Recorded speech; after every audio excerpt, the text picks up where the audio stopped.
Hi viewers, welcome to our channel. ప్రస్తుతం కల్కి సినిమాకి సంబంధించి బాక్స్ ఆఫీస్ వద్ద ఎంత వసూలు రాబట్టింది, అదేవిధంగా రికార్డుల పర్వాన్ని ఎలా కొనసాగిస్తుంది, ఇవన్నీ పూర్తిగా తెలుసుకుందాం. మొదటిసారి కనుక ఛానల్ చూస్తున్నట్లయితే సబ్స్క్రైబ్ చేసుకుని లైక్ చేయండి.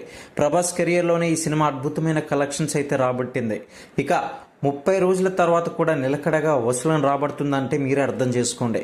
అయితే నాగశ్విన్ దర్శకత్వంలో వైజయంతి మూవీస్ బ్యానర్పై శ్రీ అశ్విని దత్ నిర్మించిన ఈ చిత్రం అమితాబ్ బచ్చన్, అలాగే కమల్ హాసన్, దీపికా పడుకోని, దిశా పటాని కీలక పాత్రలో అయితే నటించారు. ఇక ఈ సినిమాకి సంబంధించి 30 రోజుల తర్వాత కూడా ఇండియన్ బాక్స్ ఆఫీస్ వద్ద సాధించిన ఘనతలు ఏమిటి, మొత్తం కలెక్షన్స్ ఎంత వచ్చిందనే వివరాలు అయితే ఇప్పుడు మనం తెలుసుకుందాం. కల్కి చిత్రం 30 రోజు కూడా ఇండియాలో నిలకడగా వసూలను అయితే రాబట్టింది. ఈ చిత్రం 1.50 కోట్లు నికరంగా 1.60 కోట్ల రూపాయల గ్రాస్ కలెక్షన్లు అయితే నమోదు చేసింది. దీంతో ఈ సినిమా ఇండియాలోనే 639 కోట్ల రూపాయలను అయితే నమోదు చేసింది. ఇక హిందీలో చూసుకున్నట్లయితే అత్యధికంగా 1 కోటి రూపాయలు వసూలు చేసింది.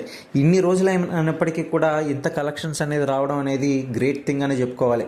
ప్రపంచవ్యాప్తంగా ఈ సినిమా కలెక్షన్స్ విషయానికి వస్తే ఓవర్సీస్లో 282 కోట్ల కలెక్షన్స్ అనేది రాబట్టింది. ఇక ఇండియాలో 639 కోట్లు నికరంగా 794 కోట్ల రూపాయల గ్రాస్ అయితే రాబట్టింది. 1076 కోట్ల గ్రాస్ అయితే వసూలు నమోదు చేసింది. ఇక ఈ చిత్రం త్వరలోనే 1100 కోట్ల మైలురాయి అయితే దాటేసే అవకాశాలు గట్టిగానే కనిపిస్తున్నాయి. మరిన్ని అప్డేట్స్ కోసం ఛానల్ని సబ్స్క్రైబ్ చేసుకుని లైక్ చేయండి.